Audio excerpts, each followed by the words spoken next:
Seguramente muchas de las personas que están presentes por primera vez están acá. Sí, saben ustedes que este lugar, estamos realizando este congreso pedagógico, es el Espacio de Memoria y Derechos Humanos, la ex ESMA, fue un centro de detención y desaparición clandestino por el que pasaron 5.000 compañeros y compañeras. ¿Sí? La mayoría de ellos fueron víctimas de los vuelos de la muerte. Perteneció a la Marina y fue territorio de Macera, el Tigre Acosta y de otros genocidas. Los pocos sobrevivientes fueron testigos del horror y sus testimonios fueron claves en el juicio a las juntas por memoria, verdad y justicia y en la condena a los genocidas. Esta semana, la UNESCO lo declaró Patrimonio de la Humanidad. Por eso estar acá hoy tiene un significado muy especial.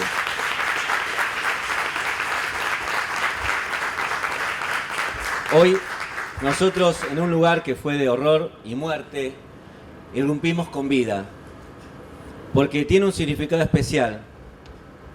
Y vamos a debatir sobre la escuela pública y el derecho a la educación, que es hablar de la vida y el amor con nuestros pibes, con nuestros alumnos.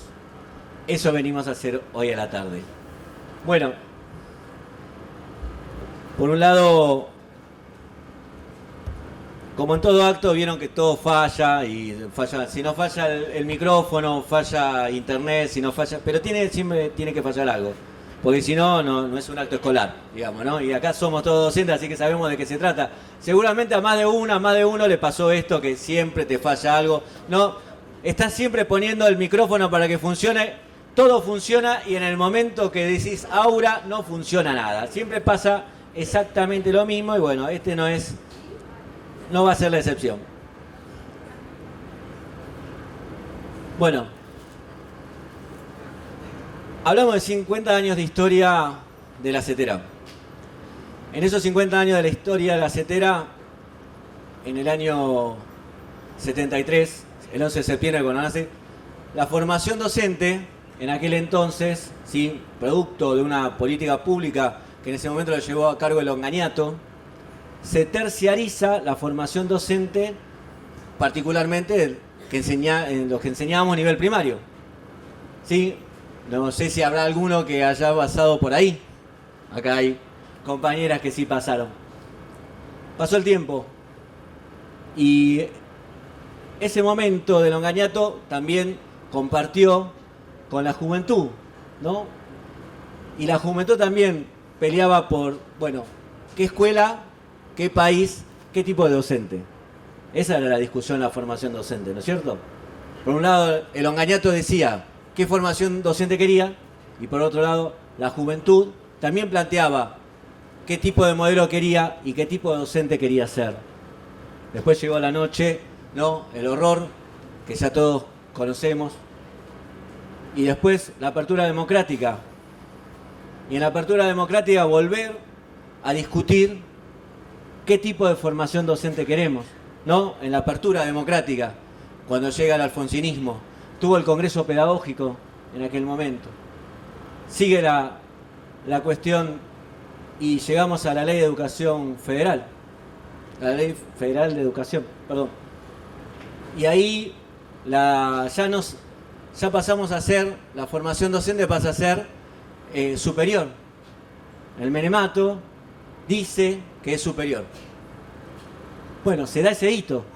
Miren quiénes constituyen, ¿no?, en los gobiernos estas discusiones acerca de cuál es el modelo de educación, cuál es el modelo de sistema educativo y cuál es el perfil de docente.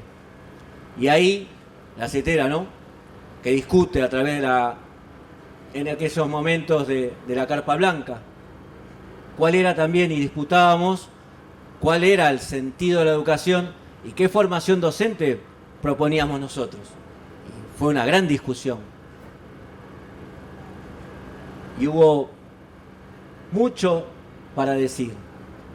Y después, la educación superior, en la Ley de Educación Nacional, donde nosotros pusimos mucho desde la CETERA en esas discusiones, muchísimo. Y capaz, la gran discusión y la gran letra que puso la CETERA fue la formación docente permanente. en la discusión con el Infod, ¿no es cierto? Y ahí le pusimos mucha garra. Y hoy es un derecho. Y no es moco de pavo discutir eso. Y hoy, ya coronando y cumpliendo 50 años, volvemos otra vez a la misma discusión, ¿no? ¿Qué perfil de docente queremos? ¿En qué país nosotros queremos vivir? Y esa es nuestra gran discusión. Bueno, y una cosa que seguramente yo me quedé pensando, ¿no? Si hubo una secretaria general que siempre discutió, y a mí me tocó la posibilidad de poder discutir más de una vez con ella, que era Estela Maldonado, la compañera, ¿no? Sí, un aplauso para la compañera. Ella discutía mucho esto de la formación docente, mucho.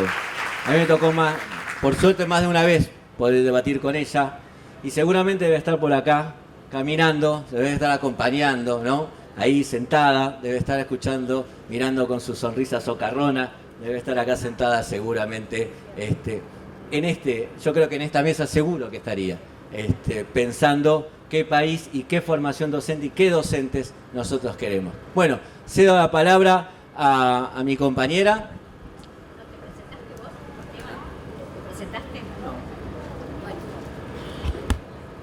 Buenas tardes, compañeras, compañeros, ¿cómo están? La verdad que es un orgullo presentar esta mesa, que va a ser de lujo, que se va a completar en un ratito, los desafíos para la formación docente a cara del porvenir. Quiero presentar al compañero quien me antecedió, Esteban Sotile, de la UTE. Él es el secretario de Educación Superior, y quien les habla, Sandra Ramal, secretaria de Educación de SUTEBA. Bueno, yo quisiera comenzar haciendo una muy breve presentación, diciéndoles que estamos en un tiempo electoral difícil, complejo, y creo que nuevamente resuenan recetas de neoliberales, ¿no es cierto?, de la mano o desde los discursos de algunos candidatos a presidente, ¿no?, como presidente como Milei, como también Bullrich, y que realmente lo que pone en peligro es el derecho a la educación pública y asimismo a la educación, al subsistema formador. Digo esto porque en este tiempo más que nunca tenemos una tarea muy importante de poder, sobre todo, valorar, sostener y defender lo construido a este momento, porque muchos de nosotros que estamos hoy aquí fuimos testigos de la lucha y de la resistencia en defensa de los institutos de formación docente a lo largo y a lo ancho de nuestro país. Eso es una defensa y una resistencia que lo hicimos en unidad con la comunidad, con los institutos y con los profesores y profesoras, y también con los estudiantes organizados. Por eso en esta etapa, porque para que no tengamos ese riesgo de volver a mercantilizar y privatizar nuestra educación inicial y la formación permanente, necesitamos poner en valor y también visibilizar los logros construidos en materia de formación docente inicial y formación permanente.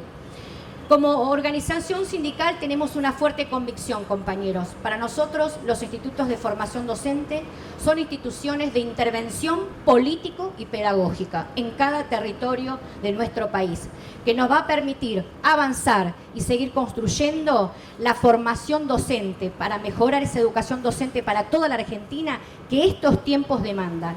Así que para seguir construyendo sueños colectivos para nuestro pueblo, le voy a volver a dar la palabra a nuestro compañero Esteban para así ahora presentar a Flavia Terilli. Muchas gracias.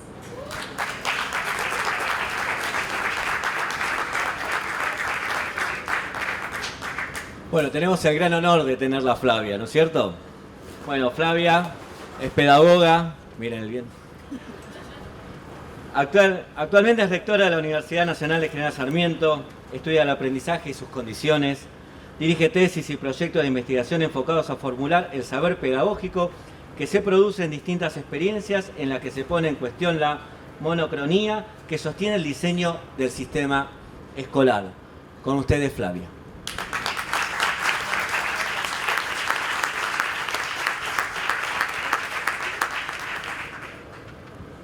Yo soy Flavia.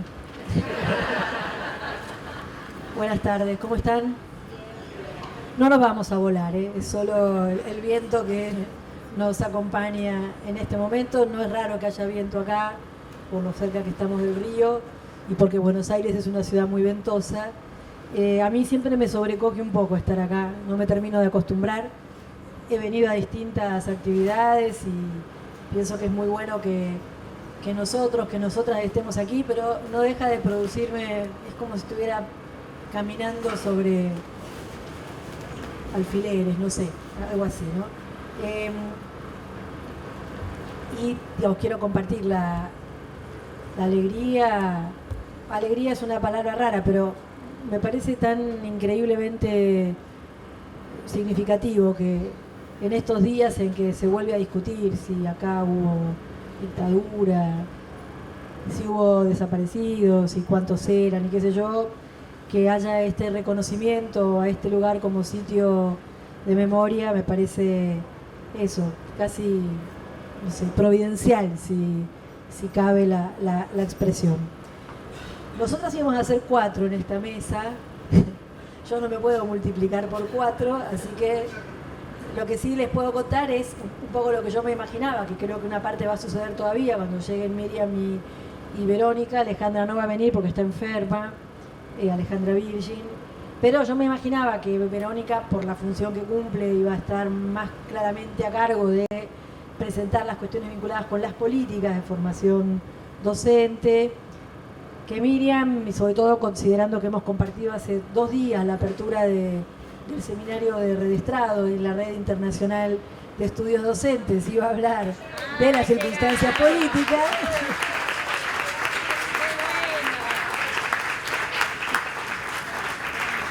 Y yo iba a hablar de algo más chiquito, así que les vamos a dejar que lleguen, que respiren, que desencillen. Calma, calma, que no tenés que hablar, puedo empezar yo. Solo quiero aclarar que el orden era un poco distinto y entonces lo mío va a ser muy chiquito, pero esa era la idea originalmente. Saludo a las compañeras y ya estoy con ustedes.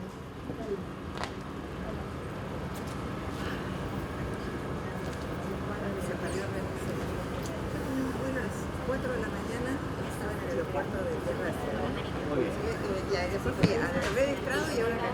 Esperamos. No, pero estamos hablando que por el piso. Me regalaron un set.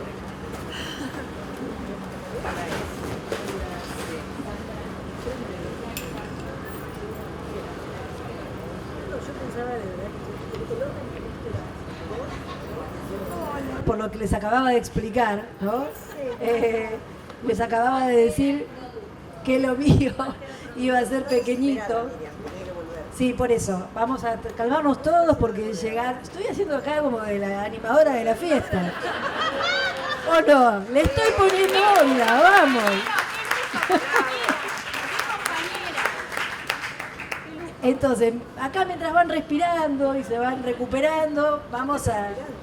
Ella está transpirando, yo estoy con frío, bueno, no importa. Por ahí vamos a contar, les pedimos disculpas, pero el coche se perdió. Ahora contás con el micrófono, tratá de recuperar el aire primero. Es que venimos caminando 10 cuadras por Libertador. Se nos perdió el auto. Bueno, de todos modos, estábamos haciendo una consideración sobre lo que suponíamos que iba a decir cada una.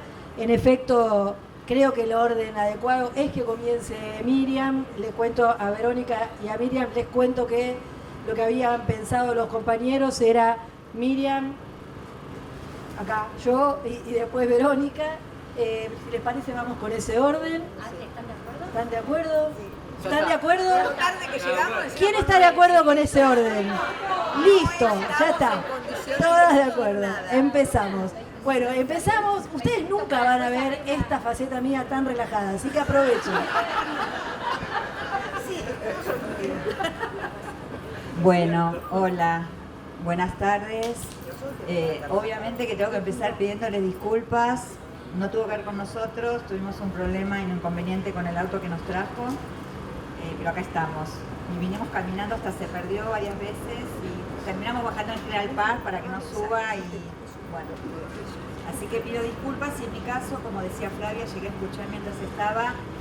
Estamos en este momento también organizando el seminario de la Redestrado y tengo que volver. Vine a La Plata y tengo que volver para estar allá a las 5. Así que pedí disculpas, les pido disculpas, pero bueno, como Alejandra tampoco podía estar y demás, por eso vine. Bueno, En primer término, obviamente, celebrar estos 50 años de la CETERA, este festejo compartido que tan necesario es en estos tiempos tan hostiles y tan difíciles, así que, bueno, una alegría desde ese lugar. El tema de la mesa es los desafíos de la formación docente de cara al porvenir. Yo voy a tomar 5 puntos, algunas consideraciones. El primero tiene que ver con algunos puntos de partida para pensar el tema de la formación docente hoy. El segundo, está vinculado al primero, pero también tiene que ver con la coyuntura y la agenda de la formación. El tercero, con algunas características, no características que ustedes ya conocen, pero señalar algunos problemas históricos en relación al sistema formador y qué ha pasado a partir de la pandemia. Y por último, cuarto punto, plantear algunas cuestiones en relación a los sujetos de la formación y, por último, a la formación inicial, a los contenidos de la formación. Bueno, el primer punto de partida, pensaba cuando estaba pensando esta presentación, desde dónde hablo, ¿no? Porque hablaba de los desafíos de la formación docente y son los desafíos que nos atraviesan a todas, a todos y a cada uno de nosotros. En mi caso pensaba, y lo comentaba con las compañeras en el largo viaje que tuvimos, que yo como docente volví a las aulas, uso el campus virtual, uso hipervínculos, uso algunas cosas que antes no usaba, pero no sé si ha cambiado mi forma de trabajar, de enseñar, y en la universidad formo docentes en la Facultad de Ciencias Sociales, ¿no? Entonces, como punto de partida quería señalar esto, porque bueno, pensar los desafíos de la formación también tiene que ver con repensarnos nosotras y nosotros desde nuestro lugar como docentes, ¿no? Y en ese sentido me parece retomar algo que hace mucho tiempo dijo Antonio Novoa en relación a la formación, que es cómo pensamos justamente la formación desde dentro de la formación, ¿no? Siempre nos somos pensados, hablados desde afuera, y cómo podemos pensarla desde adentro. ¿Qué digo cuando decimos desde adentro? Desde adentro es el diálogo entre las instituciones formadoras, en nuestro caso, institutos superiores de formación docente y universidades, las instituciones para las que formamos de los diferentes niveles del sistema educativo, las comunidades educativas, las y los responsables políticos, estoy mirando a Cabero, y también el papel de las y los especialistas en este doble rol que nos aportan miradas acerca de los procesos formadores.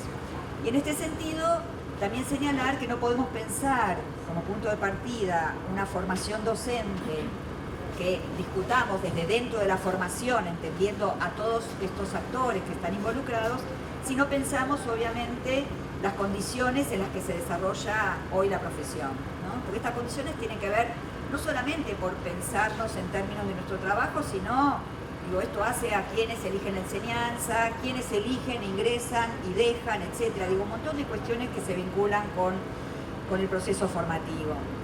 Ya en el siglo pasado, Liston y Seicher nos decían que la formación docente puede servir para mantener el status quo o introducir, decía, a los docentes en una lógica que se inscriba en un proceso, de transformación social, ¿no? Pensar a los docentes que contribuyan a un proceso de transformación social.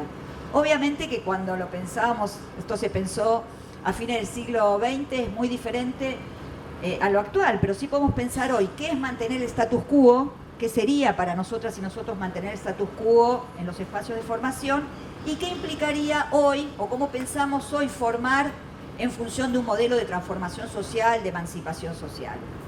Y en este sentido creo que esto también se vincula con la responsabilidad pública, con la afectividad política, con el tema del cuidado. Hoy en Redestrado veníamos con Graciela Morgade, donde, ¿no?, se discute mucho toda la cuestión que hace al cuidado, el derecho a cuidar y el derecho a ser cuidadas y cuidados también como docentes y la obligación estatal.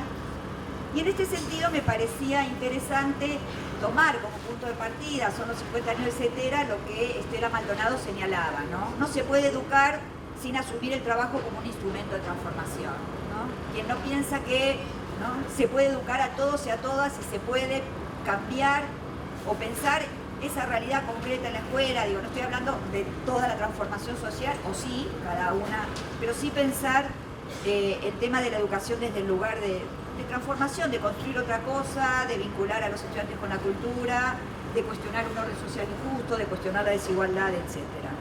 Y en este sentido, entonces, me parece importante también señalar como punto de partida que la formación docente entonces está estrechamente vinculada a la garantía del derecho a la educación.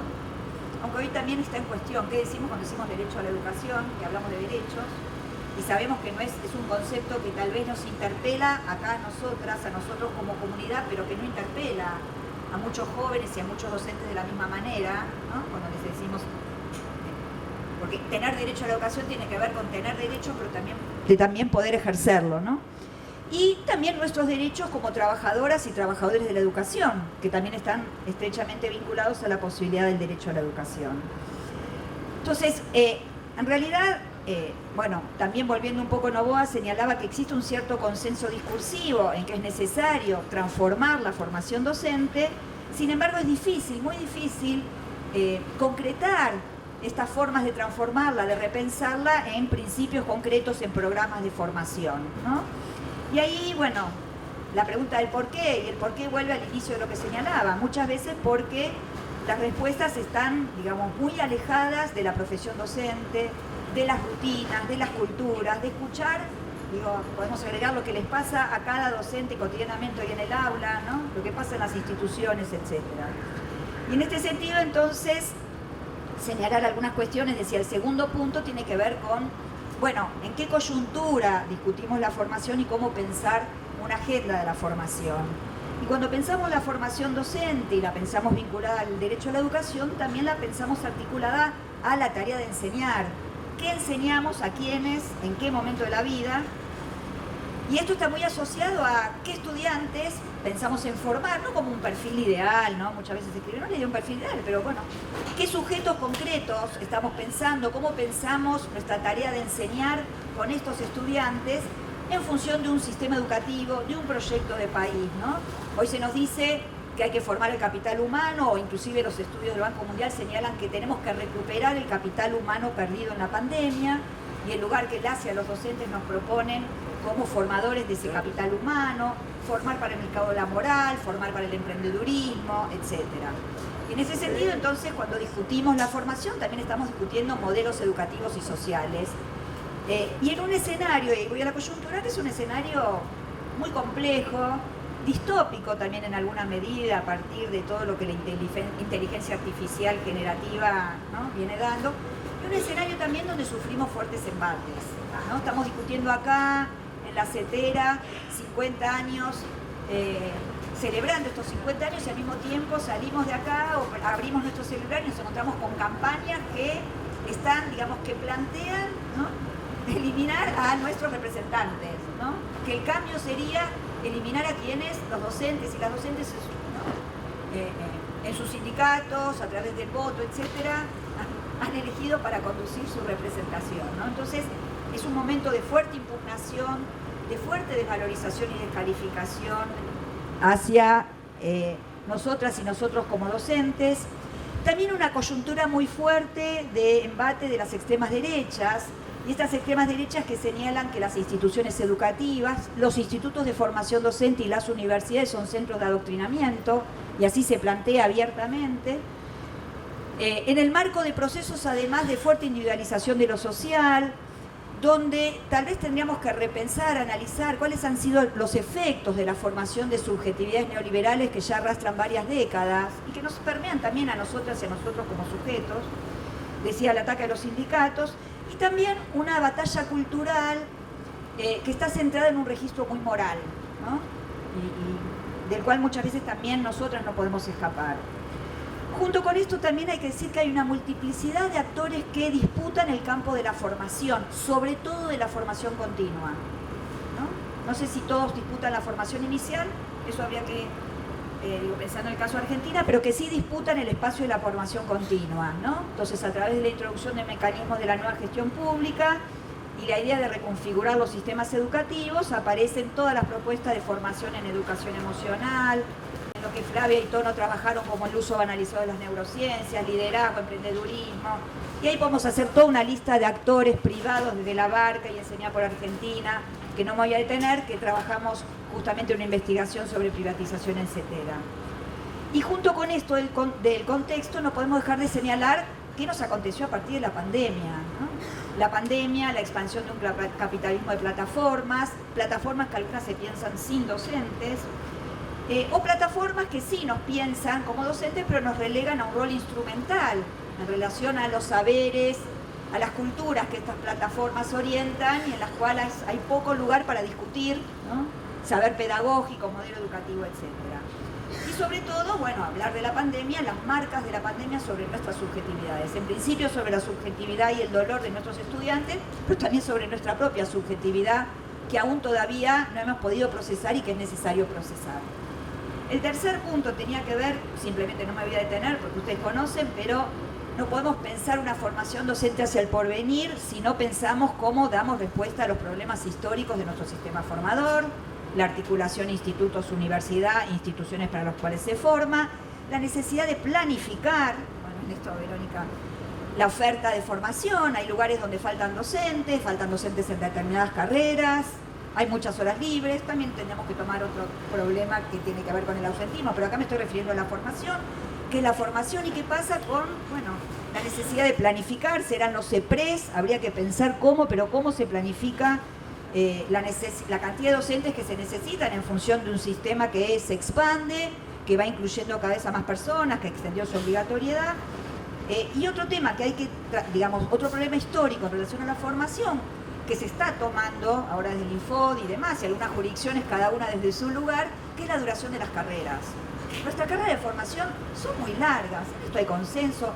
Los años que lleva que un docente se forme, más si agregamos, que no voy a tener todo el tema de lo que implica las prácticas, ¿no? La formación, la residencia, etcétera, que la universidad, ¿cómo las resolvemos? En algunos casos, voy a hablar de mi experiencia, luego yo soy política, no estoy en la materia, pero la resuelven con unas pocas prácticas, digo, no que resuelven el problema de la residencia, realmente trabajando con ese involucramiento con las instituciones desde el inicio de la formación. Bueno, acá no me voy a detener el tema del Infod y demás, estando Verónica sería una falta de respeto. En cuarto lugar, decía el tema de los estudiantes de la formación. ¿Quiénes hoy son nuestros estudiantes en los institutos de formación y quiénes son los estudiantes de las escuelas en las cuales se van a desempeñar estos docentes, ¿no? Me parece que acá hay mucha ausencia de conocer quiénes son estos estudiantes, sus subjetividades, decíamos, bueno, sus sufrimientos también, pero sus deseos, sus necesidades, ¿no? Sus culturas. Hace muchos años atrás, en una conferencia en el Ministerio de Educación, en otro momento del Infod, García Canclini, en una conferencia muy interesante, se llama ¿Dónde está la caja de herramientas?, se planteaba esto, ¿no? Conocer la cultura de nuestros estudiantes no es como nos pasan un password, y entramos a esa cultura.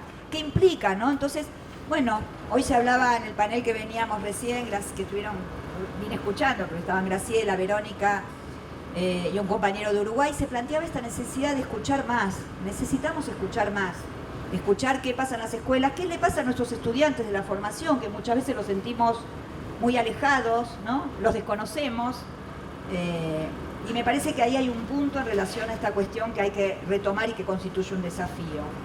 Y por último decía algunas cuestiones que tienen que ver con la formación inicial ya concretamente y qué saberes en la formación inicial. Acá lo toma Emilio Tente en su último trabajo, un concepto de Young, un sociólogo inglés que planteaba hace mucho el tema de los saberes poderosos, ¿no? Ya lo planteó hace varias décadas. ¿Cuáles son esos saberes poderosos, indispensables, que necesitamos construir colectivamente las instituciones formadoras, ¿no? ¿Cuáles son esos saberes relevantes? Y sobre todo la pandemia nos enfrentó frente a esta necesidad de repensar este tema de cuáles son esos saberes, ¿no? Entendiendo que no todo lo que se necesita después para ejercer la docencia lo vamos a poder enseñar en una institución formadora. No es posible, no sé si Flavio, quien lo decía, tampoco sé si es deseable, etcétera, pero bueno, ¿qué sí o sí? ¿Qué sí tiene que estar como saber relevante en ese espacio de formación inicial? Y en ese sentido me parece que toda la discusión de, obviamente, la incorporación de las nuevas alfabetizaciones, que tiene que ver con la cultura digital, obviamente la formación en ESI, pero no el ESI como una materia, sino lo que implica la formación en ESI, todo lo que es hoy los desafíos de la formación en una educación ambiental integral, ¿no? Si no, dentro de poco no estaremos en estas carpas compartiendo y celebrando aniversarios de la CETERA. Abarcar la complejidad, pero abarcar la complejidad no implica llenar a proceso formativo de más y más, a todo lo que teníamos, ahora le agrego educación ambiental, le voy agregando, ¿no? Inteligencia artificial, etc. Entonces, ¿cómo podemos abarcar esta complejidad? ¿Cómo podemos enseñar a las y los estudiantes que aprendan a leer el mundo? Desde lo ambiental, desde lo digital, ¿no? Acá Inés Dussel señala que en la cultura digital en la que vivimos ya no se puede considerar lo digital como contenido o formato optativo, porque es una parte central de nuestras condiciones de existencia y atraviesa las formas de producir y transmitir conocimiento en esta época. La formación docente tiene que incluir el trabajo con y sobre los medios digitales. El gobierno nacional y los gobiernos provinciales, digo yo, deben garantizar conectividad, dispositivos para estudiantes, para docentes, pero sí tenemos que ver cómo podemos introducir a nuestros estudiantes para conocer el mundo digital en que vivimos, entender las plataformas, dice Inés Dussel, con las que interactuamos, lo que las plataformas hacen con los conocimientos, ¿no? ¿Qué pasa hoy con cómo se procesan los conocimientos? Lo que condicionan en relación a la escritura, a la oralización, a los intercambios y el nuevo lugar que se le da o no se le da a cierto tipo de imagen. Y para cerrar entonces, bueno, creo que los desafíos en relación a la formación docente, y acá se habla del porvenir, tal vez escuchando un poco algunos paneles sobre inteligencia artificial generativa que tuvimos y algunas discusiones en marco de la red Estrado, a lo mejor no siempre la mirada es muy optimista en relación a este futuro, sobre todo en relación al tema del trabajo, la cantidad de trabajos que se están ya destruyendo, ¿no? Entonces, me parece que sí, creo que desde los espacios de formación tenemos que recuperar por un lado aquello que pudimos crear e innovar en la pandemia, que tal vez lo perdimos o no sé, cada uno dirá. Yo digo desde mi experiencia como colectivo en la universidad, por ahí lo perdimos cuando retornamos a las clases. Entonces, ¿cómo recuperar esta posible innovación y creatividad? Y al mismo tiempo, ¿cómo podemos, vuelvo a decir, repensar la formación docente, empezando por repensarnos a nosotras y a nosotros como formadores en nuestras propias instituciones, ¿no? Además de exigir, demandar a la política pública por espacio de formación, por formación continua, por romper con la lógica del cursillismo, del puntaje, paréntesis, digo, me llegaron flyers, Verónica debe saber, de docentes, no digo, nada más contradictorio, ¿no? Un curso de ESI y hay docentes que se ofrecen a hacer el curso de ESI por otra persona, se paga, ¿no? Ya obviamente que lo deben conocer. Bueno, compañeras, compañeros, tenemos mucho para discutir entre todos, entre nosotros, etcétera. Y si no rompemos con esta lógica del cursillismo en relación al puntaje, digo, creo que no podemos repensar una formación hacia el porvenir. Para cerrar, me parece ahí traer a otro referente nuestro, que es Philippe Mérier, en el caso de la formación, que dice: nunca debemos olvidar que convertirse en maestro es invertir en el futuro y que no deberíamos desesperarnos por lo que está por venir. Nuestro trabajo consiste en convencer a todos de que es posible construir un futuro distinto. Es posible, es difícil, pero es posible. Esto lo agregué yo. Un horizonte donde se combine la inteligencia y la libertad, la autorrealización y la solidaridad colectiva. Creo que estos espacios deben, ¿no?, contribuir a que podamos reforzar estos lazos de repensarnos, de combinar inteligencia y libertad y de estrechar los lazos de solidaridad colectiva. Muchas gracias.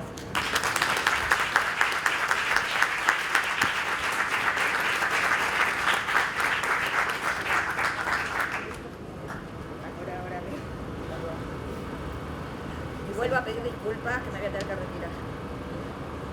Bueno, acá estamos.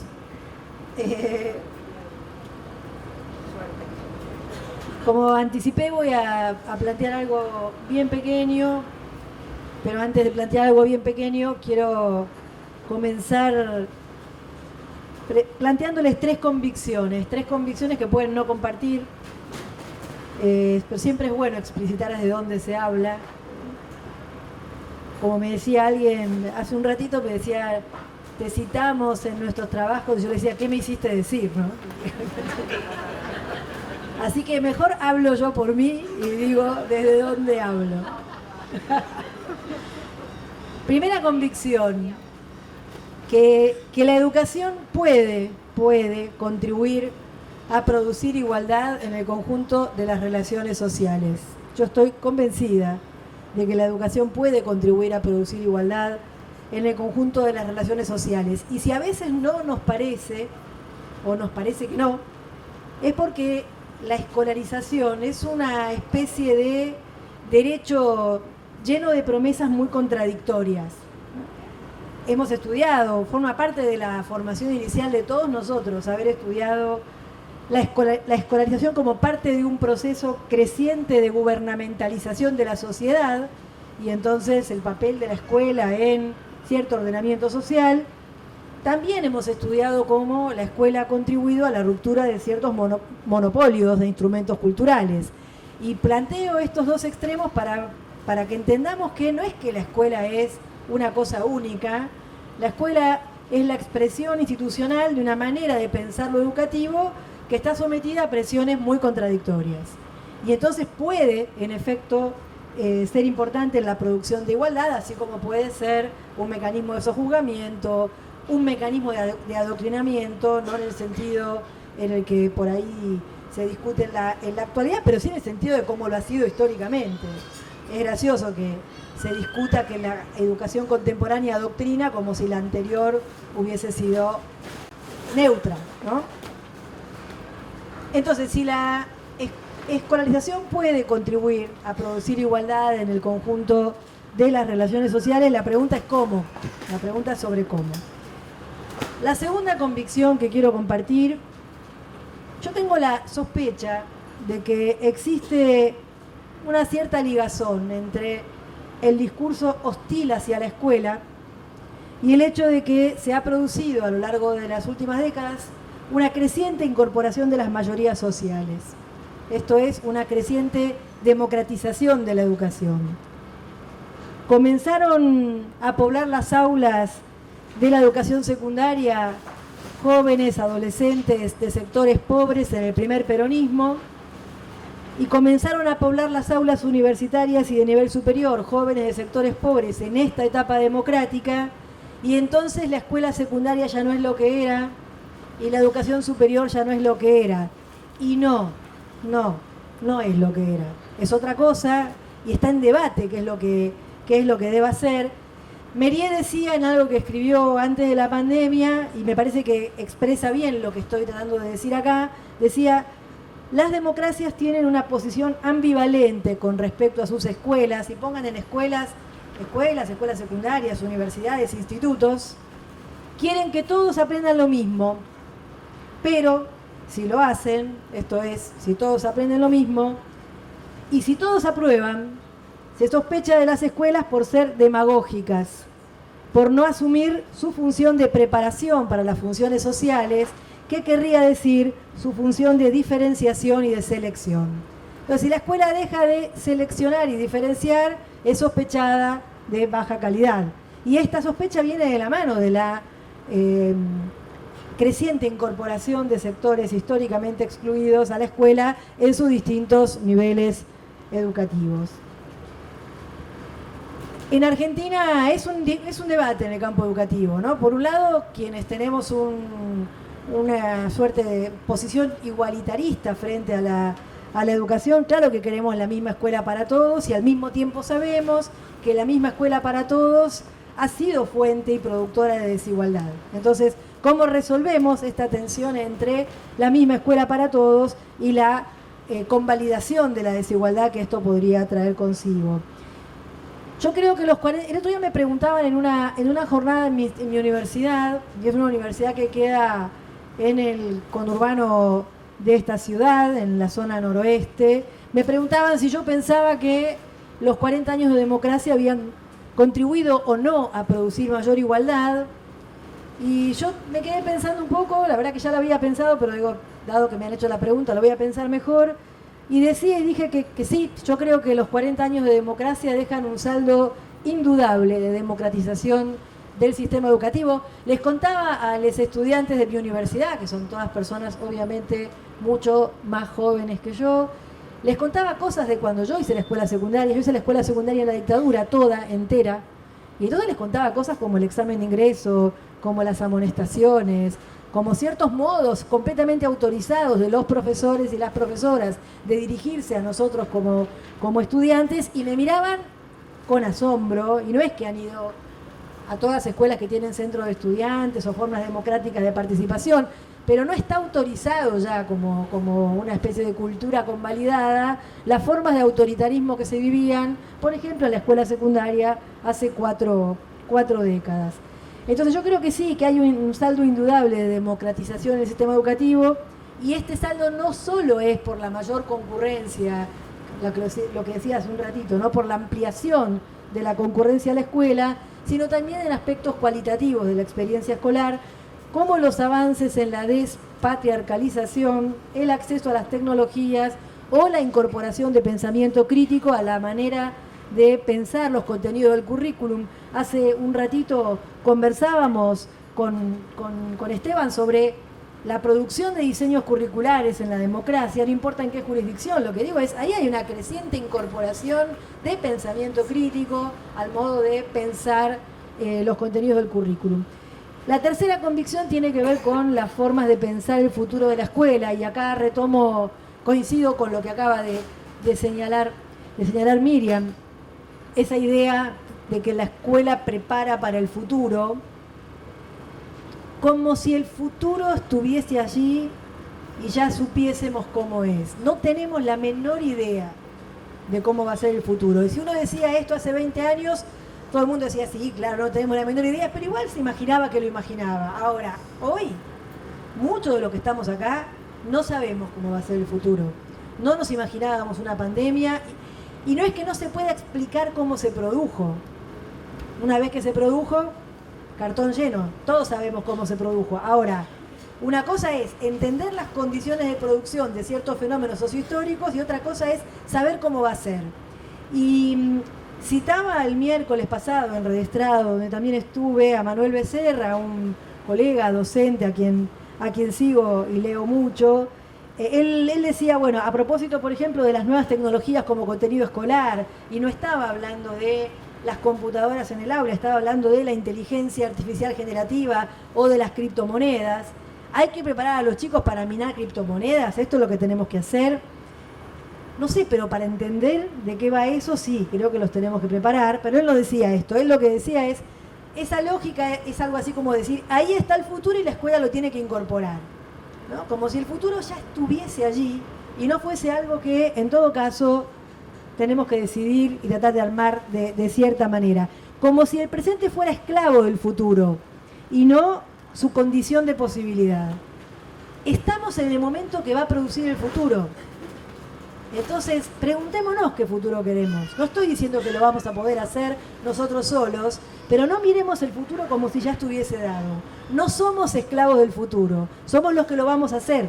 Así que discutamos cómo vamos a hacer ese futuro.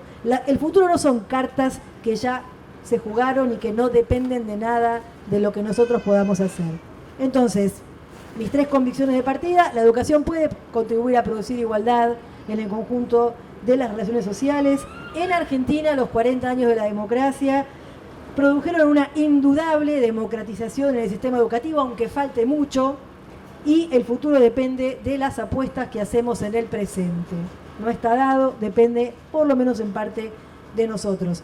Aquí entra, claro, el rol docente y la formación de los y las docentes, pero cuidado acá con esto, ¿no? También citándolo a Noboa, pero en otro sentido. Antonio Noboa decía en el 99, decía, por una parte, los profesores son observados con desconfianza. A mí me encanta esta frase, la uso siempre que puedo, ¿no? Observados con desconfianza, acusados de ser profesionales mediocres y de tener una formación deficiente. Por otra, son bombardeados con una retórica cada vez más abundante que los considera, en el mismo renglón donde son ineficientes y que yo, los considera elementos esenciales para la mejora de la calidad de la enseñanza y para el progreso social y cultural. Dale, ¿no? Y Noboa lo decía en 1999 y lo decía en Europa, no lo decía en Buenos Aires la semana pasada. Así que esta es una discusión un poco vieja, y por eso digo, ojo con una nueva oleada de la formación docente va a ser y los docentes van a ser, porque ni son los profesionales deficientes de los que se nos acusa frecuentemente, ni son algo así como la clave fundamental para producir no sé qué cosa en el futuro.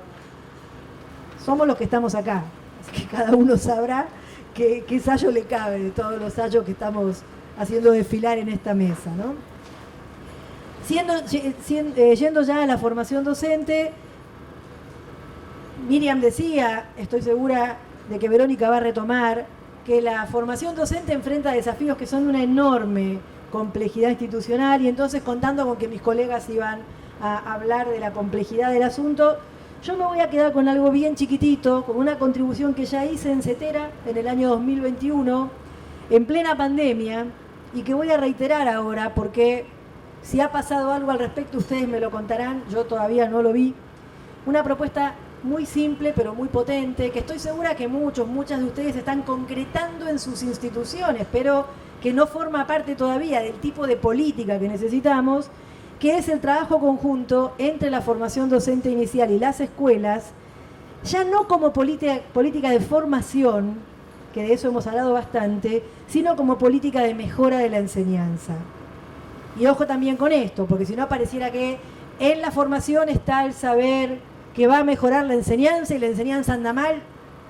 Es como cuando yo enfrento a los profes y las profes de nuestra universidad, enfrento en el sentido de nos ponemos así a conversar y hablamos de qué mal que entran los estudiantes a la universidad, que vienen de la escuela secundaria sin saber nada y... Perdón, ¿de dónde vienen los que les enseñan? Nosotros estamos formando profesores en 7 carreras. No podemos mirar a los egresados de la escuela secundaria como si fueran marcianos que cayeron de un plato volador. Son el resultado, en parte, de la formación que nosotros somos capaces o incapaces de producir. Entonces, estoy pensando en una política de mejora de la enseñanza, más allá de la política de formación. La relación entre los institutos y las escuelas ha sido históricamente una política de formación.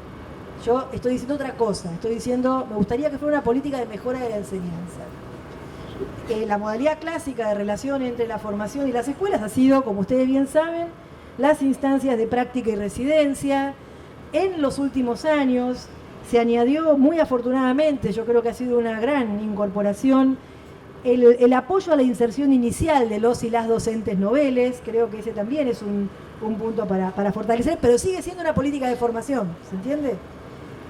En esas modalidades las escuelas colaboran con el trabajo de formación que realizamos los institutos y las universidades, pero eso no hace muy claro que esta colaboración revierta a favor no solo de la formación del futuro docente o de la futura docente, sino también de la propia escuela. La situación actual de producción del saber pedagógico, que es un tema que a los que dicen que me leyeron sabrán que me preocupa mucho, la situación de la producción de saber pedagógico, es una situación bien compleja. Llegó a ser muy interesante durante la pandemia. Miriam lo decía, yo lo digo, al mismo tiempo cuando lo digo y cuando Miriam lo decía pienso, pero acá hay un montón de gente que durante la pandemia la pasó re mal. Así que es raro decir que fue un momento creativo, pero también lo fue. Porque ¿saben qué? La educación siguió funcionando, se paraba todo y la educación siguió funcionando. Así que hay algo aprendimos a hacer, no nos habrá salido del todo bien y fundamentalmente yo creo que no hemos sabido sistematizarlo, no hemos podido convertirlo en política institucional, pero ahí pasó algo que no podría haber seguramente ocurrido en otras condiciones. Pasó algo que fue tomar nota, creo que todos tomamos nota de las alteraciones en los supuestos de la escolarización. Nos dimos cuenta de muchos supuestos de la escolarización y entonces aprendimos a trabajar en condiciones muy alteradas. Pudimos trabajar en condiciones muy alteradas. Pero eso puso de relieve algo que ya sabemos, que es que hay muchas vacancias en el saber pedagógico disponible y por algo, cuando las escuelas pudieron volver a funcionar en una cierta normalidad, tendimos a restaurar las viejas formas de hacer las cosas. Porque es muy trabajoso ir contra el saber por defecto. Es muy trabajoso ir en contra de la idea de lo mismo a todos al mismo tiempo, los agrupamientos más o menos estables, el avance en un cierto ritmo en la escolarización, y tenemos una biblioteca entera para hacer una crítica de lo que acabo de decir, pero hacer otra cosa es realmente muy, muy difícil. Pero yo vengo sosteniendo desde hace mucho tiempo que a pesar de las vacancias en el saber disponible, hay un saber que se produce en las escuelas.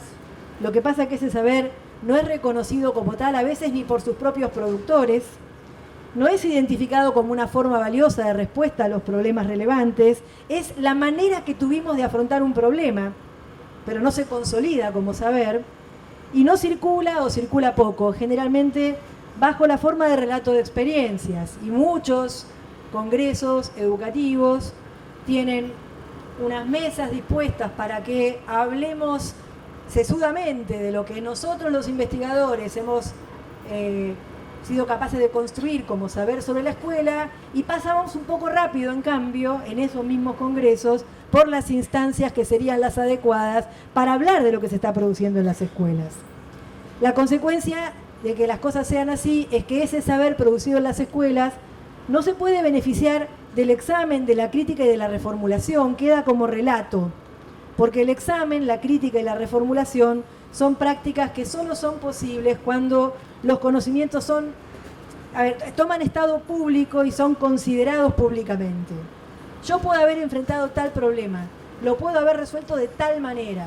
Yo armé mi aula virtual durante la pandemia haciendo tal cosa, pero eso es lo que yo hice en ese momento para salir del apuro, con algunas cosas que pude pensar mucho y con otras que, ¿sabés qué? Esto lo tenía, estaba en mi repertorio y lo colé en el medio de la historia.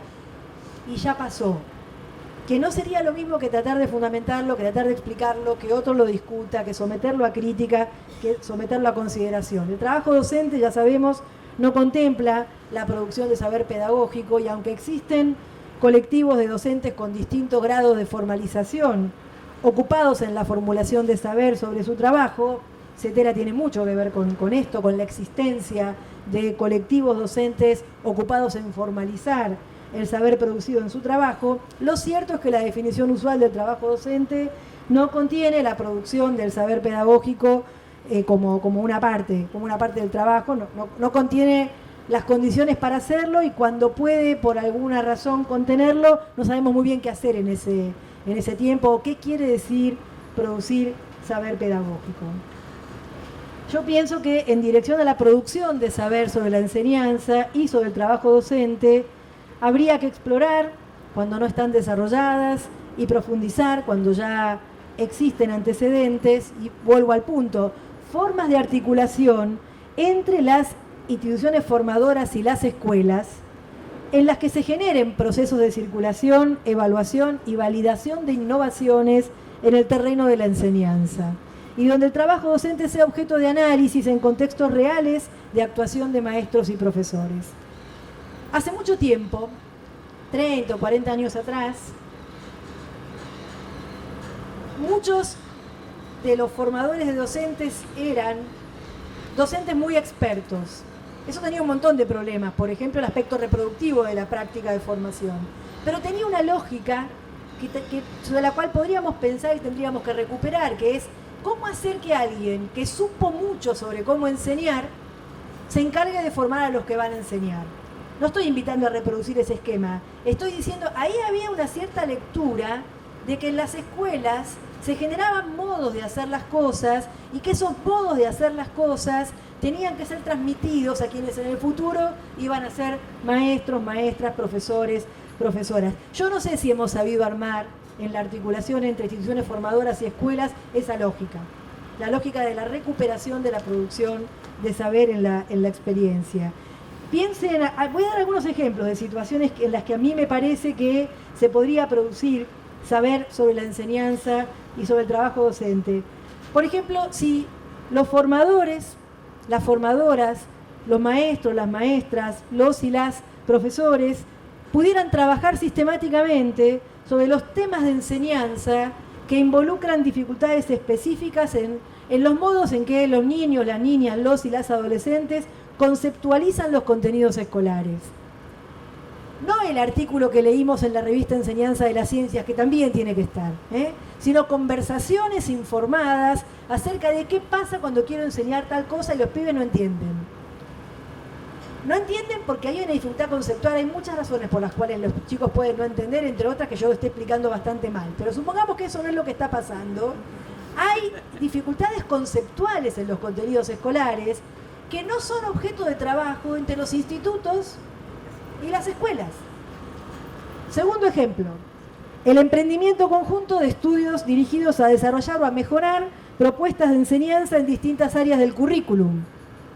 Venimos de escuchar lo que estábamos ahí, a Mirta Torres contar lo que está pasando en las escuelas de la provincia de Buenos Aires con los libros que están llegando gracias a la política educativa y lo que está pasando con las experiencias de, eso no lo contó, por lo menos hasta que yo estuve no lo había contado, con la experiencia de trabajo sobre la enseñanza intensiva de un tema y la evaluación. Bueno, ahí está pasando algo así como una propuesta de mejora de la enseñanza en ciertas áreas del currículum. Me gustaría que eso se trabaje en los institutos, me gustaría que eso se trabaje en las universidades también, ¿no?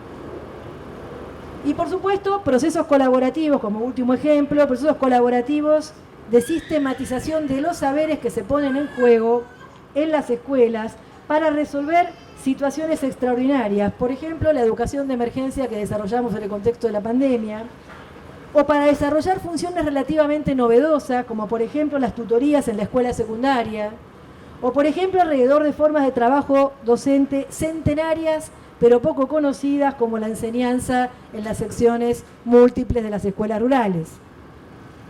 Por supuesto que hay condiciones institucionales para que esto pueda ocurrir, no se me escapa que las condiciones no son las adecuadas para esto, pero si nosotros no empezamos a enriquecer la agenda de trabajo que podríamos tener, podés ir a pelear las condiciones. A ver, mañana te pueden decir, no te lo van a decir, ¿no? Digo, pero te pueden decir, te voy a dar $1.000.000 para mejorar tu escuela. Ok. Después de gastar en infraestructura, equipamiento y qué sé yo, ¿cuándo nos vamos a meter a fondo con el problema didáctico? Que a lo mejor no requiere $1.000.000, requiere ciertas condiciones para poder trabajar algunas de las cosas que estamos conversando aquí. Entonces, me parece que hay una agenda de trabajo posible entre las instituciones formadoras y las escuelas, ya no solo como política de formación, sino como política de mejora de la enseñanza. Y quiero insistir con esto. Eso tiene algunas consecuencias. Primera consecuencia, reconocimiento de la función formadora que maestres y profesores tienen cuando reciben a practicantes y residentes. En segundo lugar, poder participar en formas en actividades de formación que permitan tomar parte de situaciones colaborativas de producción de conocimiento. No es fácil producir conocimiento sobre la experiencia, más fácil es hacer un relato. El relato tiene mucho valor, pero es muy difícil que yo pueda transmitir el saber producido en la experiencia si la forma que toma el saber fue: el año pasado fui con los chicos e hicimos y fuimos y vinimos y tuve este problema. Eso es recontra importante como primer registro del asunto, pero el saber a transmitir es otra cosa. Y tercera consecuencia, instancias de planificación conjunta entre los equipos, por lo menos lo de práctica y residencia, y los equipos docentes de las escuelas, ya no de los temas que vamos a dar, sino de iniciativas conjuntas de producción de saber pedagógico. Imaginen, por ejemplo, la potencia de la planificación longitudinal de los objetivos de la enseñanza. Longitudinal quiere decir a lo largo de todo el recorrido escolar de los alumnos y las alumnas. Vieron que yo soy la de las trayectorias, ¿no? Bueno, acá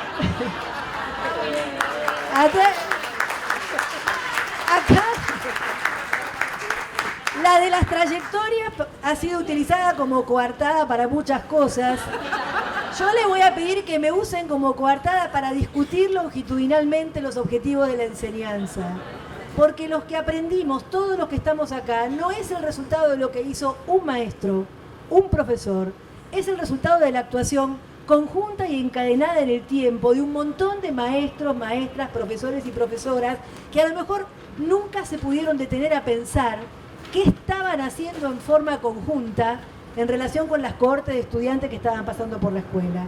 Así que La de las trayectorias les dice planificación longitudinal de los objetivos de la enseñanza, considerando que los alumnos de la escuela son alumnos y alumnas de todos y de todas los y las docentes, y no de tal y cual docente, y que los docentes en formación se incorporan no a una sala de clases en particular, sino a un equipo docente.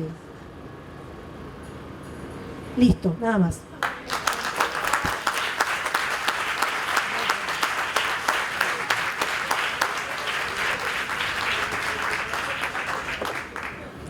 Bueno, y ahora Vero, para quienes la conocemos, Verónica Piovani, licenciada en Comunicación Social, docente de grado y posgrado e investigadora de la Universidad Nacional de La Plata y de la UNIPE, ex subsecretaria de Gestión Educativa y Calidad del Ministerio de Educación Nacional, ex decana de la Facultad de Pedagogía de Olomet, actual directora ejecutiva del Infod y responsable técnico-política del Programa Nacional de Formación Permanente Nuestra Escuela.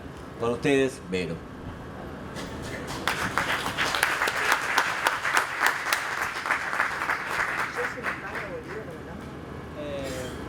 Un minuto para saludar. Prometo sentarme para no perturbar la filmación. Hola, muy buenas tardes. ¿Cómo están?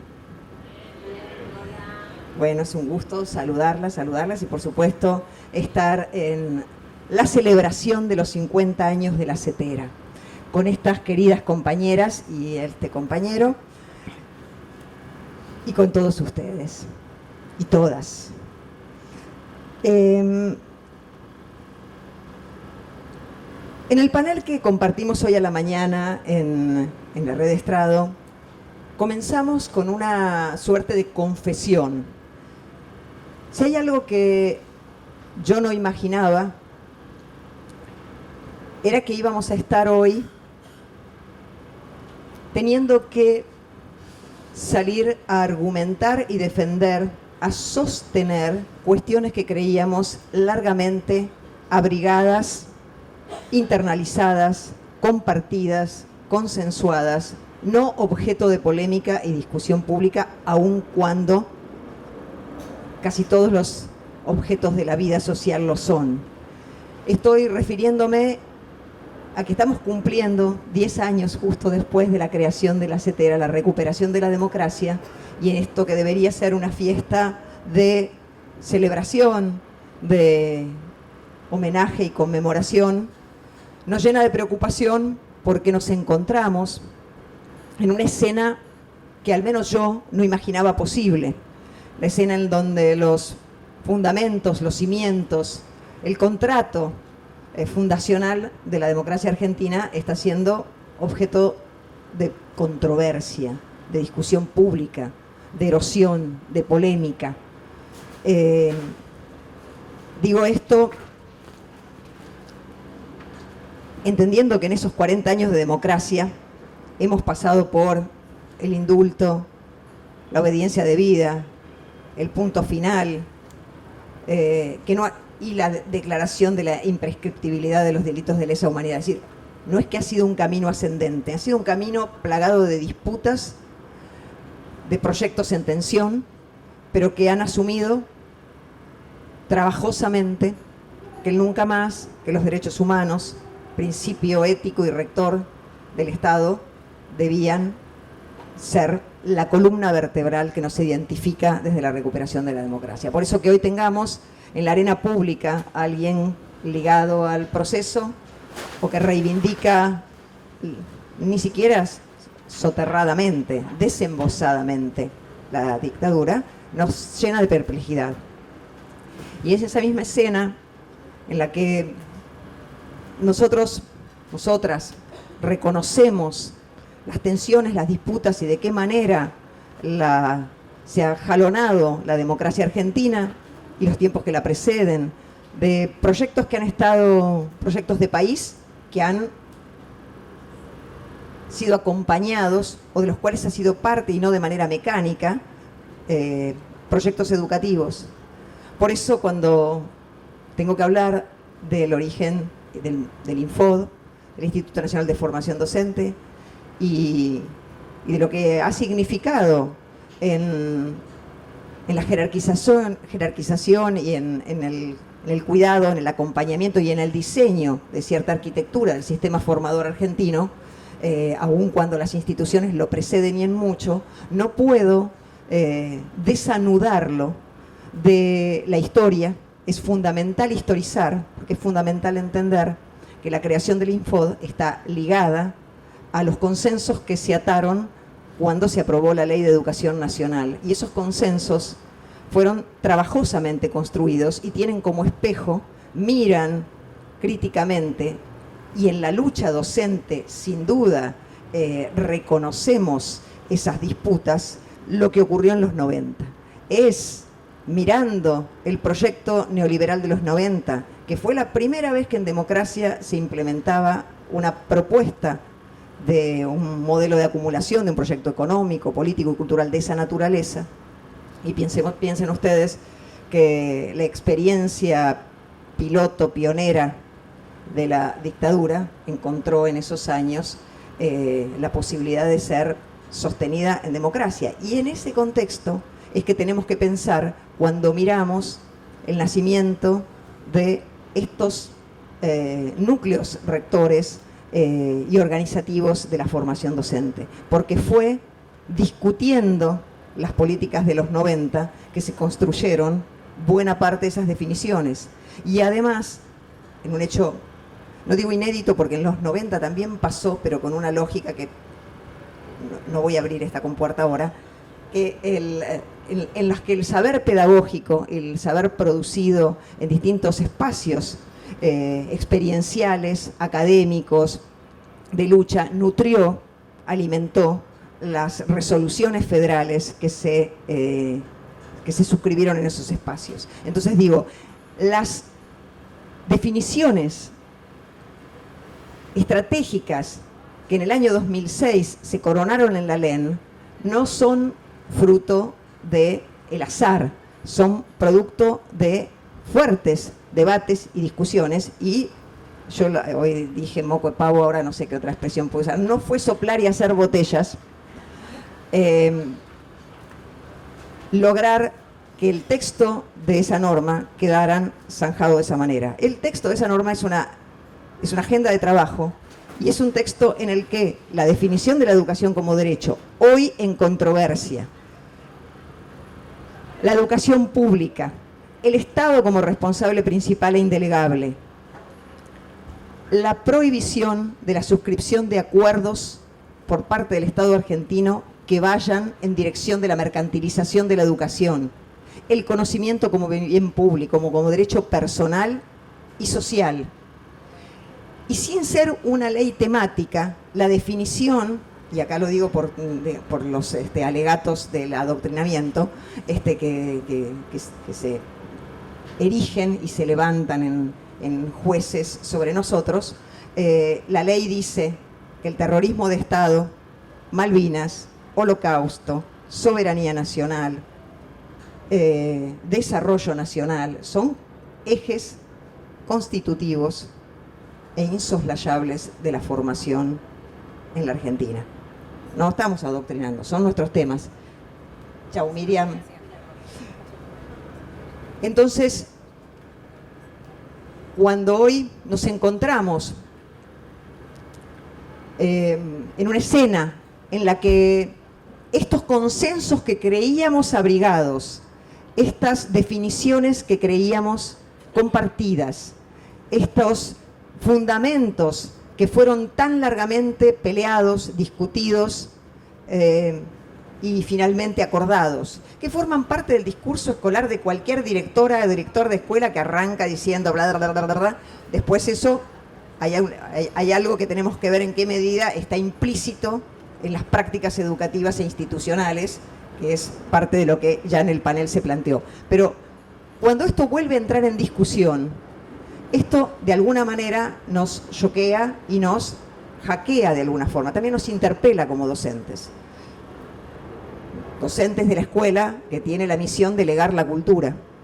Docentes de este tiempo histórico en el que, fíjense ustedes, dicen, y a mí me gusta mucho esta expresión, no sé si están así, pero me viene bien en este caso, así que la voy a usar. Dicen que no hay sorpresas, que hay sorprendidos y sorprendidas. Bueno, más de uno de nosotros se ha sorprendido, y eso tiene que ver con que había datos disponibles, por eso no hay sorpresas, cuando se lee bien la realidad que nos circunda.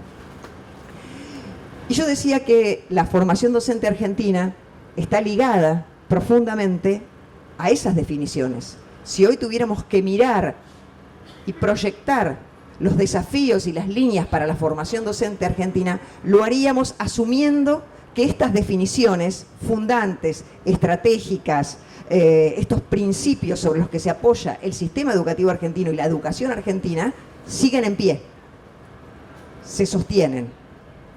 Como somos docentes, también nos interesa siempre preguntarnos, y es lógico que nos preguntemos, y aquí vamos a una segunda cuestión, ¿en qué mundo estamos?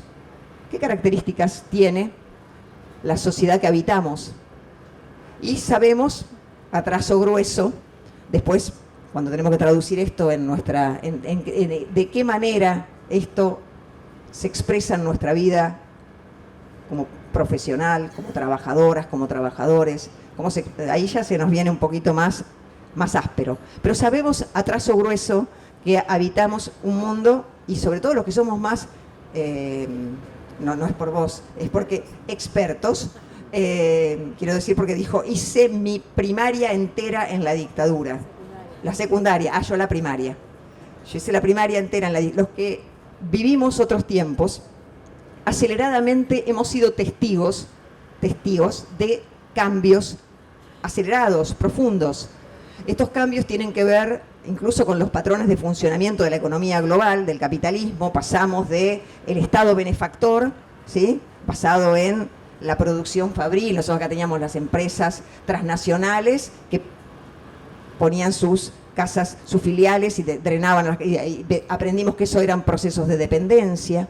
También el desarrollo del mercado interno. También vimos cómo se reacomodaba el capitalismo global una vez que sucumbió post 60s, y sobre todo en los años 70, y cómo la solución para la desarticulación de lo que llamaron los años dorados o el capitalismo benefactor no fue otro que la receta neoliberal, que es la que ganó la Escuela de Chicago, cuya receta triunfó. Y vimos que de la mano de esto, hacia los 80s, con Thatcher, no me voy a ir, por tanto voy a llegar a la formación docente, no se asusten, voy a ir más rápido ahora.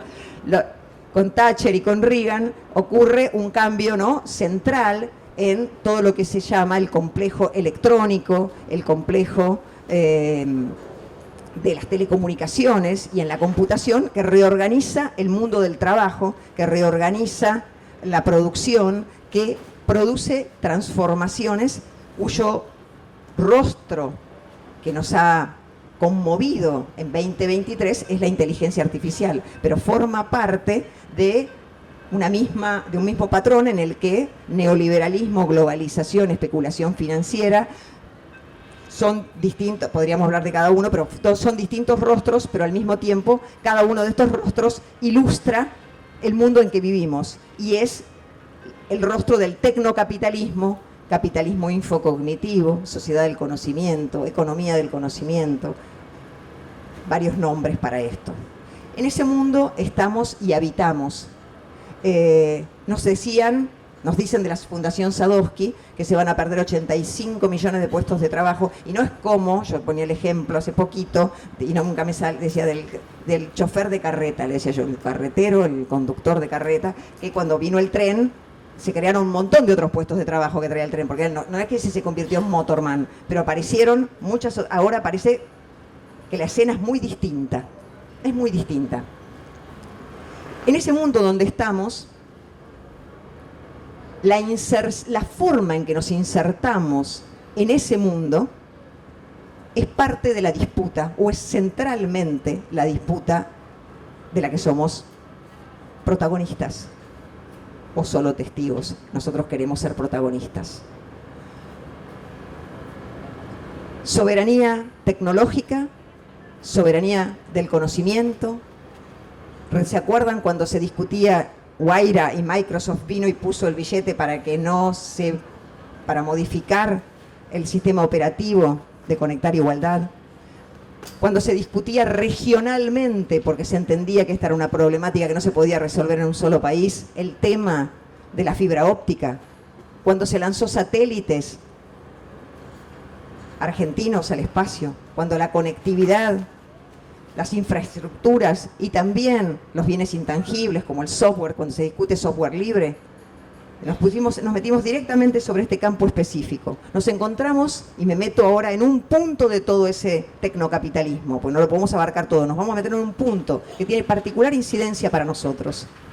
Hoy, 8 o 9 corporaciones manejan casi todos los datos.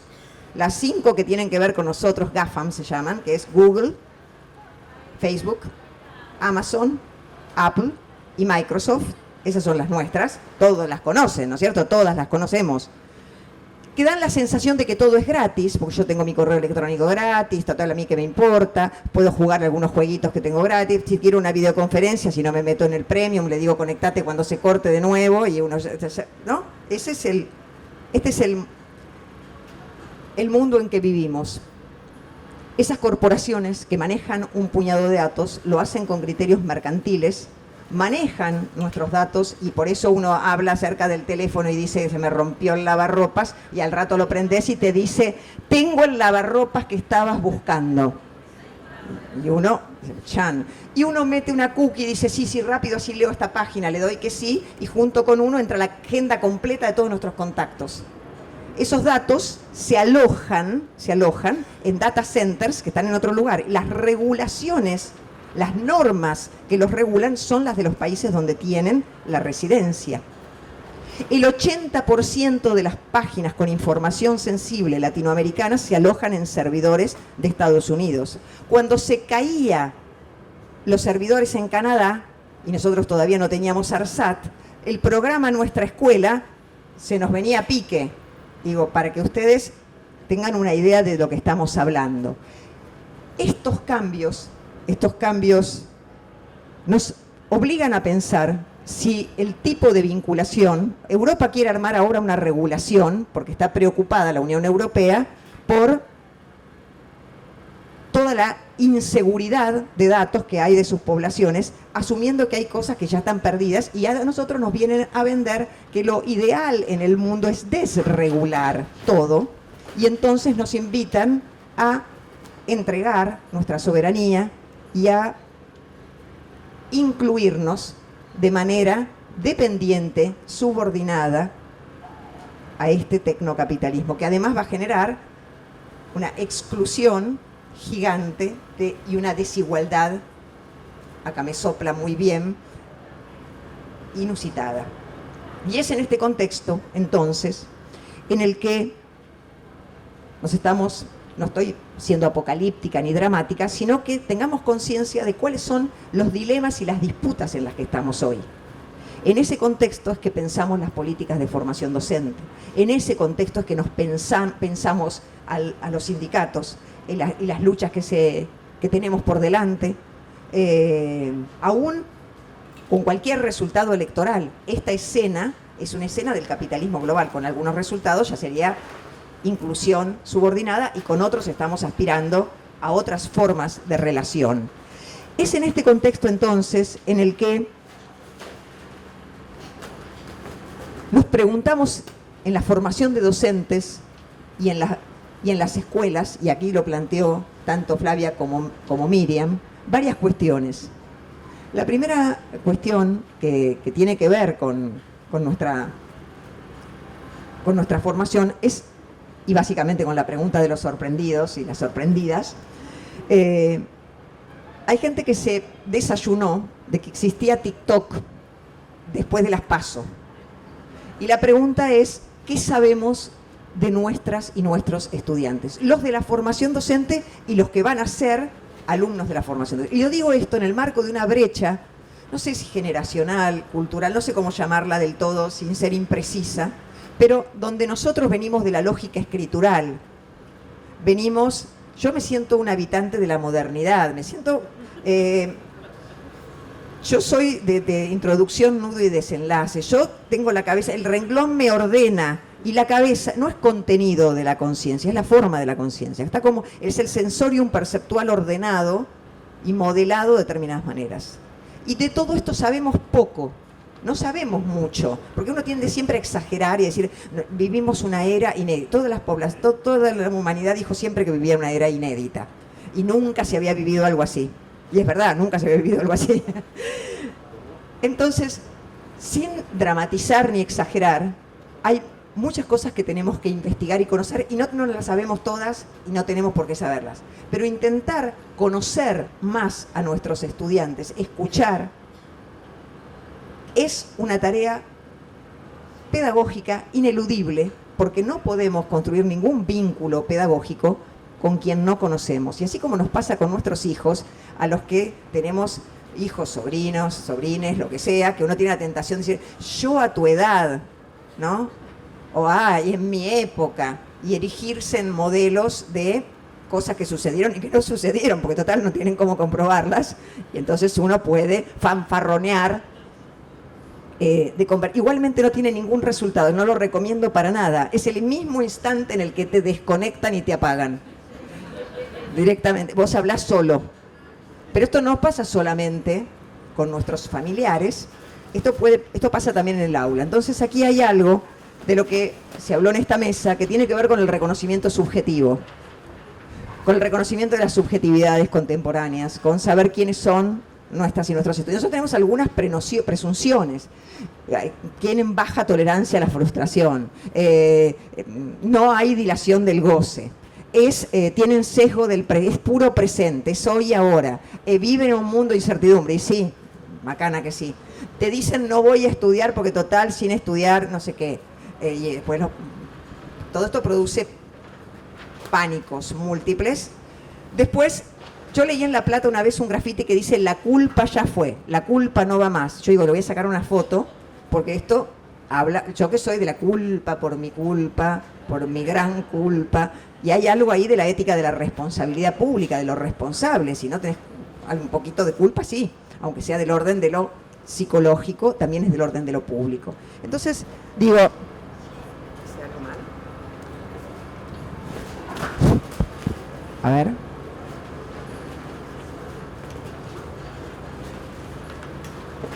Ya lo cansé, lo dejé sin batería.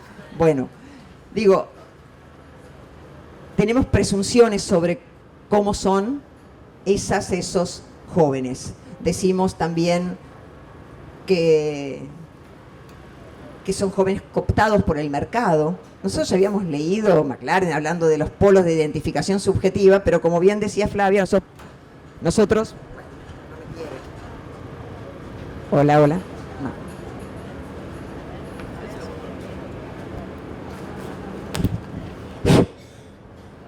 No tengo que moverme. Pero eso no implica que podamos traducir y hacer carne en el cotidiano el reconocimiento cultural de les, otros. Eso no implica que podamos hacer ese reconocimiento. No es para hacer un altar, no es para sepultar, es para reconocer. En ese reconocimiento nosotros tendríamos que saber, ahora sabemos que existe TikTok, sabemos que está OnlyFans, ¿saben qué es? Bueno, muy bien. Muy bien, aprobado. Bueno, ¿y cómo se ¿no saben? Bueno, son apps donde uno puede mostrar y comerciar parte de sí mismo. Sacas una foto como quieras, un video, subís, compartís. Hoy sabemos que hay múltiples plataformas, pero no sabíamos quiénes eran los youtubers, los influencers, desconocíamos cuáles son las agendas temáticas, de qué manera se construyen los vínculos, cómo se argumenta. Un docente dice, de trabajo le pedí que haga un meme, y el docente me dice, viste cómo estoy en la vanguardia, se quería Bill Gates prácticamente, porque había el reconocimiento cultural, el reconocimiento subjetivo, saber qué preocupa, qué angustia, qué consumen, qué sienten, qué piensan, cómo se vinculan. Tengo amigos virtuales y uno ponía cara de, ay, cómo tienen amigos virtuales que no son de cara. Todas estas cuestiones que son como caricaturas que hacemos, necesitan ser trabajadas seriamente. Hoy, que hay una fuerte apelación, hoy que nuestras escuelas apuestan, hoy que, diría mi hija, flashan Wall Street y creen que van a hacerse millonarios en la especulación con criptomonedas y no sé qué.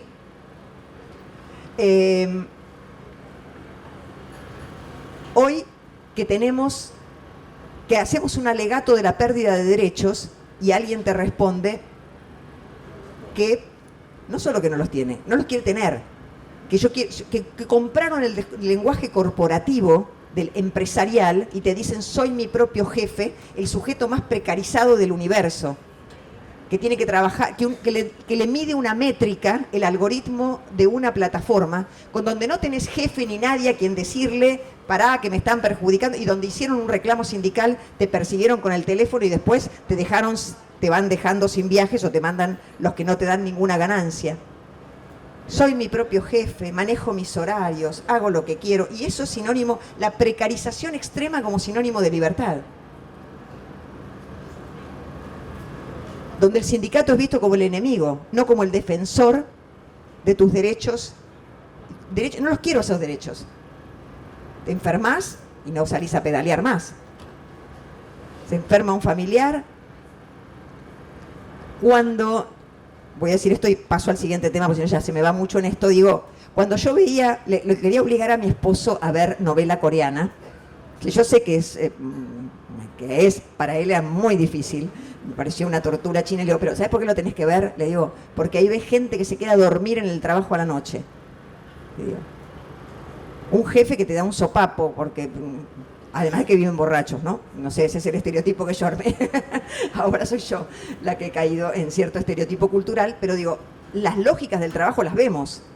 Ustedes vieron que en los 80, en la misma medida en que se transfiguraba el capitalismo global, algunas economías emergentes aprovecharon el aprendizaje tecnológico y sobre él montaron su desarrollo. Hablo de China, de India, de Brasil. Pensemos en Corea, Singapur, los gigantes asiáticos también, sobre la base de otras lógicas de organización del trabajo. Bueno, tenemos que saber quiénes son nuestros estudiantes. No podemos construir ningún vínculo pedagógico, no podemos llevar adelante ninguna conexión subjetiva que habilite el vínculo de enseñanza sin ese reconocimiento cultural. Segunda cuestión, el cuidado. Sobre esto se habla mucho, voy a decir muy pocas cosas. El hecho de estar todo el día conectado así, ¿no? No quiere decir que no haya sufrimiento y dolor psíquico, que no haya padecimiento subjetivo. Y eso se vive en la escuela, y eso se ve. La escuela es un espacio público, no para tramitar, gestionar, adaptar las exigencias emocionales a los estándares del mercado en la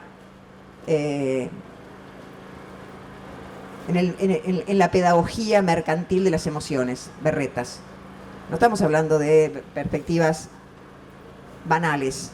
Estamos hablando del reconocimiento socioafectivo, de la escuela como espacio público para tramitar las heridas sociales. Estamos hablando de la capacidad de simbolización a través de la palabra, a través de muchas cosas que se nos escapan, pero que no pueden escaparse porque también son condiciones para la enseñanza.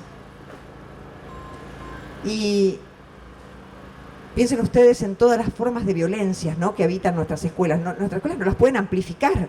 Lo que nunca puede ocurrir es que nosotros no solo no las tramitemos, sino que las naturalicemos.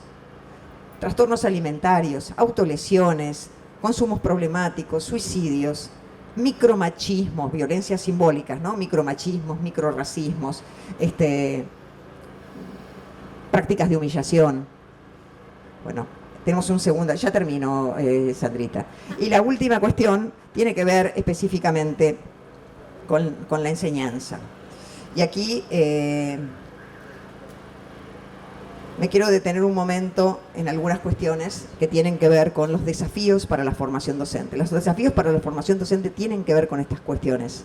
Tienen que ver con poder incorporar no la tecnología como suele manejarse en el discurso de la excelencia y tecnocrático, que es el ayornamiento con la incorporación tecnológica y nada más, sin la comprensión de la cultura mediático-tecnológica, sin la alfabetización mediática e informacional, sin estos aspectos, y queremos convertir la enseñanza solamente en lo mismo, solo que a través de soportes y de dispositivos digitales. Entonces, no estamos haciendo ninguna de las transformaciones a las que aspiramos. Esa modernización que también le impulsaron organismos desde hace mucho tiempo, esta idea, ¿no?, del ayornamiento tecnológico. Además te los venden junto con las capacitaciones y con todo el paquete. Entonces digo, aquí hay una diferencia sustancial que hacer. La formación docente entonces atraviesa la necesidad de incorporar esta complejidad, como decía Miriam, esta complejidad cultural, esta complejidad técnica del conocimiento, con un posicionamiento no tecnocrático, sino con un posicionamiento transformador, con un posicionamiento crítico. Por eso estamos discutiendo, por ejemplo, los lineamientos curriculares que se hicieron en 2007, que pasaron 16 años, que fueron extraordinarios y que hoy necesitamos incorporar algunas otras cuestiones. Pero no es el agregado, como decía, como muy bien señalaban en esta mesa, que decía, miran, de agenda, ¿no? Es que le meto un poco de ESI, un poco de ambiente, un poco de... y ya está, estamos con el diseño súper.